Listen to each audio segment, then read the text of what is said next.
Wow, what a beautiful sight. First Corinthians. What a beautiful sight. This is indeed a beautiful sight, right?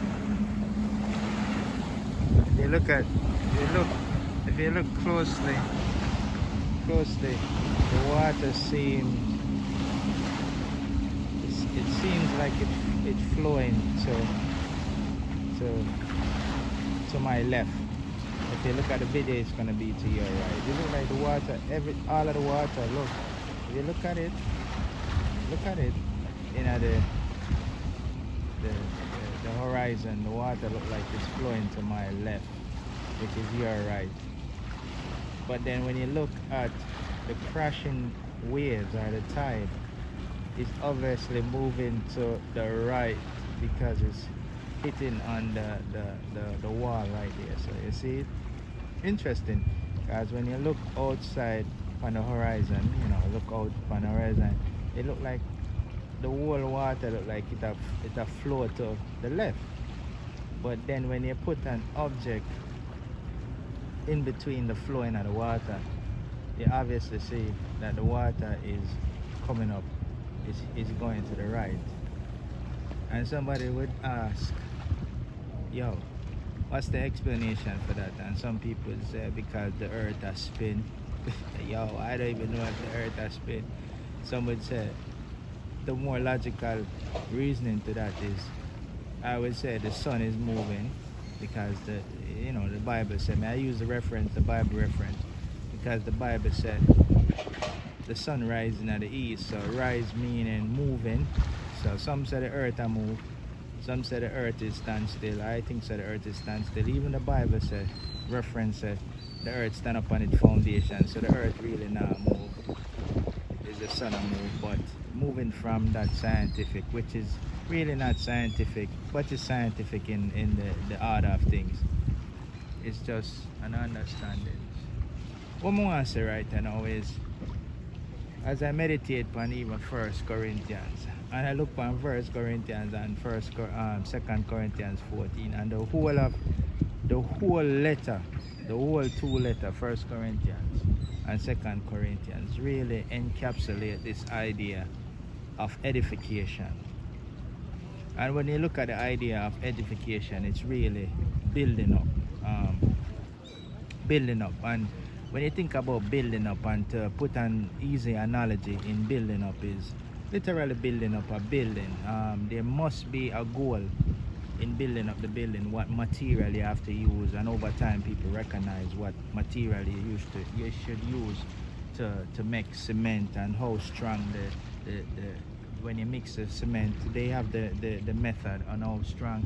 And certain bricks, you have to use strong bricks. The bricks them have to be made of certain materials. So generally everybody have to agree in how the building are, and they have architect, and everybody have to build, and them have to go through the process, them have to go through council, and them have to go through all kind of thing before them come to a unanimous decision. And when I say unanimous, I'm not talking about the greater part of the council believing which way to go, or the lesser part. I believe when it comes to unanimous decision, in the sense, I know say unanimous means the general decision. I'm not talking about that. The general consensus is the right way, whether it's the larger amount or the smaller amount of people where I agree. And so to build up the building, to reach a goal, they must have a goal in place after them beat up them gum and all kind of thing. So we come down to the edification of 1 Corinthians and 2 Corinthians, which is so the letters them is so violated, I don't even know what to say anymore. So I come down to the beach, and I use the beach as a reference point, and somewhat to bring clarity to this issue. So basically 1 Corinthians and 2 Corinthians is really to the Corinthians them. It's just really to build up the people them generally. And you see as the letter start, as soon as the letter starts, you see how Paul talk to the people them in our Corinthians. All of these things can be understood if everybody have a pure heart. And what it means by have a pure heart is you really are seek the truth to the thing. And that's you really are seek the truth, and anyway the truth or the spirit of the truth turn, you just basically acquiesce to it and move to it. That's just basically the point here. So Paul, when you see how Corinthians start, they really have division in our Corinthians already. The people them did already divided by who them like. And I believe when the people them is divided on who they like and who they prefer, is the leader them really cause it. The leader them really cause the division.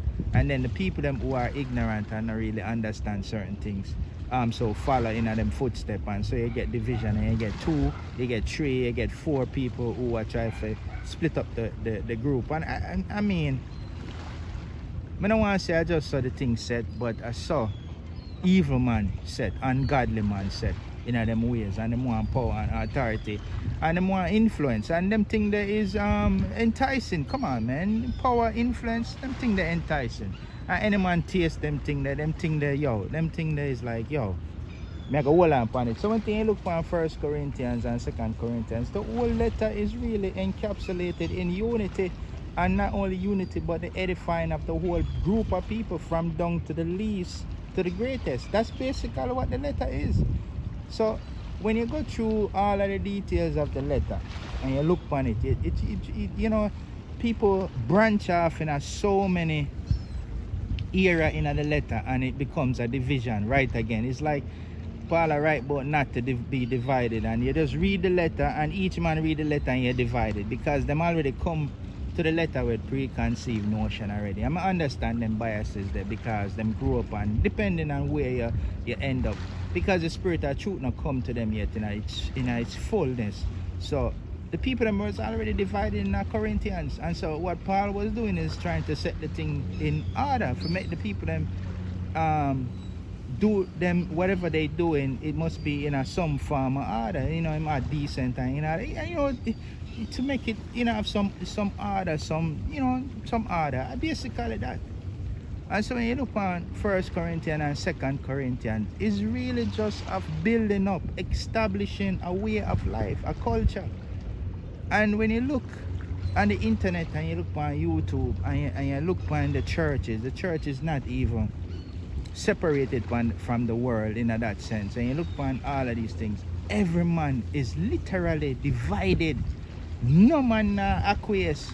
And when I say no man, you might find a few people acquiesce to each other and a reason with a pure heart. When you reason with a pure heart, when you hear the truth, when you just reason with a pure heart, when you hear the truth, you just acquiesce to it. But when you listen to the man them, every man want have power and influence and some authority, and that's basically what the truth is about 1 Corinthians and 2 Corinthians.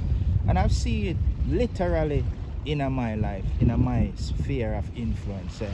When you taste power and when you taste influence and some form of authority, that thing is enticing. When Jesus said to the ruler would come to him for some assistance, and the ruler said to him, listen man, you don't have to come on my house, you just have to say the word and the thing happened. And the man know the reason why the man could have speak to Jesus in that way is because he know the power him have. Him say, listen man, if me say to this man, move and go that way, then the man move. So the man recognize power, and power recognize power. So the man said, listen man, you don't have to come on my house man, just say the thing now man, and the thing happen. So a power recognize power.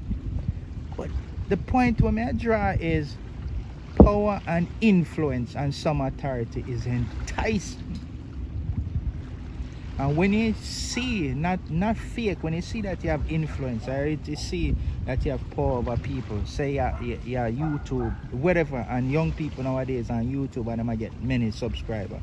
What if it doesn't even matter if the subscriber them is a ploy or it's Autobot or whatever, and them have subscriber and them start make money. That is great influence. And so when you see that, you're going to get division because a man have power and influence behind him. You see me I deal with?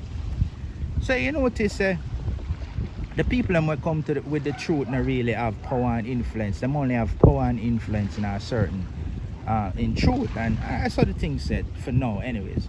So when you look upon it, right, 1 Corinthians and 2 Corinthians is really about edification, building up to the least person in the Corinthians church, and that is what's plaguing us. If they can't build up the least amongst you, it's gonna start to cause division and separation. And so I'm gonna come back with another thing, another video where I talk about when the government refuses or lack power and influence and some authority over the people to give them redress, what is the consequence that group yield? This is not a mystery, them things are easy. Alright, so big up on yourself. We're gonna come back with another powerful message, and I pray and hope this will be a blessing. Peace out.